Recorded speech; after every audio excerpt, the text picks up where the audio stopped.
Assalamualaikum warahmatullahi wabarakatuh. Good morning, afternoon, and evening, everyone. Whenever you watch this video, let me introduce myself. My name is Amr Awal. My student ID number is 2400 I'm in Class A, majoring English Education. The Honorable our lecturer, Mr. Dr. Harudin SIPMU, as a lecturer in phonetic and phonology course, and all of you guys. Today, I'd like to explain the articulation of English sound suprasegmental sounds. Yes, it is, because having good pronunciation in English has several benefits. First, clear communication. Proper pronunciation makes English speakers easily understand learners of English and vice versa. Mispronunciations can lead to misunderstandings. Second, self-confidence. Clear pronunciation makes listeners trust and pay more attention to you, which can increase your self-confidence. This can be crucial in professional settings or situations where you want to make a good impression. Third, social integration. Good pronunciation can help you integrate better into English-speaking environments. Understanding the segmental and suprasegmental sounds of English allows you to participate in conversation more naturally and fosters a sense of belonging. Supported by clear and accurate pronunciation is fundamental to effective communication.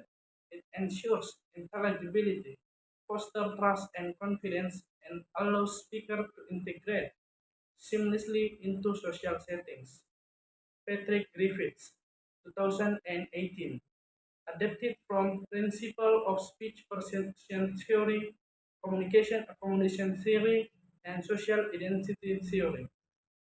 To have good pronunciation, learners of English need to first have knowledge of making correct sounds of segmental sounds, both consonant and vowels. Second, know how to pronounce words correctly, with special attention to stress. Third, make correct intonation when constructing different types of sentences.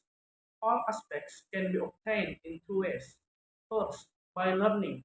With phonetic and phonology, learners of English can learn about speech sounds, segmental sounds, consonant and vowels, suprasegmental sounds, stress, intonation and juncture, and connected sounds, assimilation and elision. Second, by acquiring. Learners of English can listen to native speakers through conversation, movies, and songs, or listen to AI technology through online dictionaries, Google Translate, and ChatGPT. Then, learners of English imitate sounds. Supported by effective language learning involves a combination of understanding the formal rules and system of the language, as well as engaging in meaningful, interactive communication to internalize these patterns. Diane Larson Freeman 2000, adapted from phonetic training and interactive practice. Yes, I do. Because segmental refer to the individual building blocks of spoken language, consisting of vowels and consonants, while suprasegmental refer to features operate above the level of individual sounds and influence how we say words, phrases, and sentences, including of stress, intonation, and juncture. The differences are segmental features focus on the what, the specific sound that make up words. Suprasegmental features focus on the how we say those sounds with emphasis, pitch, and rhythm. And segmental features contribute to the clarity and phonetic accuracy of speech.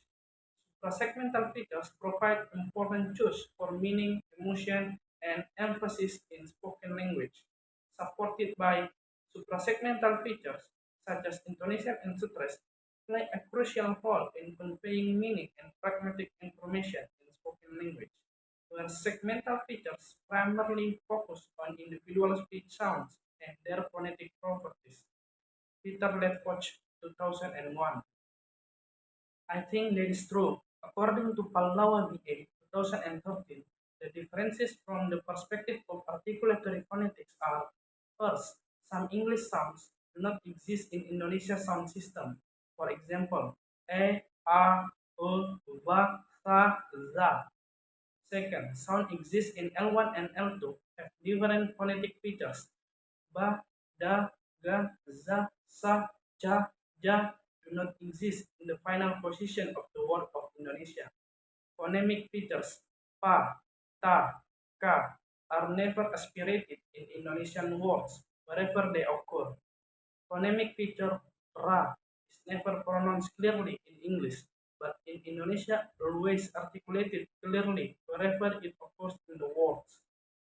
Third, spelling of English words. For example, sa is sometimes pronounced as za and a is sometimes pronounced as a, o, e. From the perspective of acoustic phonetics, our word stress in Indonesia is penultimate syllable or in the final position or even without stress, while stress in English is commonly placed the first, middle, or last syllable of words like in silence, engagement, and understand. According to Kelly 2000, and different stress syllables sometimes in the same English word based on word class, while do not exist in Indonesia. For example, the word record pronounced core as a verb and record as a noun. Suprasegmental features are those characteristics of speech that extend over more than one segment phoneme, such as stress, intonation, and juncture. David Crystal, 2011. Stress is the relative prominence of a syllable compared to surrounding syllables. Stress syllables are typically louder, longer, and have a higher pitch than unstressed syllables. John Wells, 2014. For example, princess, pronounced princess, while impress, pronounced impress. Intonation refers to the variation in pitch of the voice over time. It plays a crucial role in conveying grammatical structure, meaning, and speaker attitude. Janet Fletcher, 2017. For example, where do you work? Pronounced where do you work? While did you see him? Pronounced did you see him? Juncture refers to the transitional phenomena between sounds, syllables, words, and phrases. It can involve silence or pauses or linking sounds. Peter Roach, 2009. For example, ice cream pronounced ice cream, while ice cream pronounced ice cream. Yes, I do. First, Indonesian is a syllable time language where each syllable is given roughly equal emphasis. English, on the other hand, is a stressed time language where certain syllables within a word are emphasized. This difference can lead to Indonesian learners placing stress on the wrong syllables. For example, record as a verb and noun. Indonesian intonation tends to be flatter and less varied compared to English. English uses intonation patterns to convey questions, emotions, and sentence type. Indonesian learners might struggle to use these variations effectively, potentially leading to misunderstanding about their intended meaning. For example, statement and exclamation sentence. Third, Indonesian has fewer silent pauses between words compared to English. Indonesian learners might not naturally insert these pauses, making their speech sound unnatural or running words together. For example, ice cream and I scream, supported by speech learning, is particularly difficult when the learner encounters sounds or processes that are not present in the native language.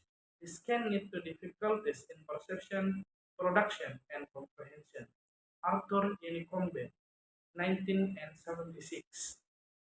That's all my explanation. Thank you for the attention. I hope it's useful. Assalamualaikum warahmatullahi wabarakatuh.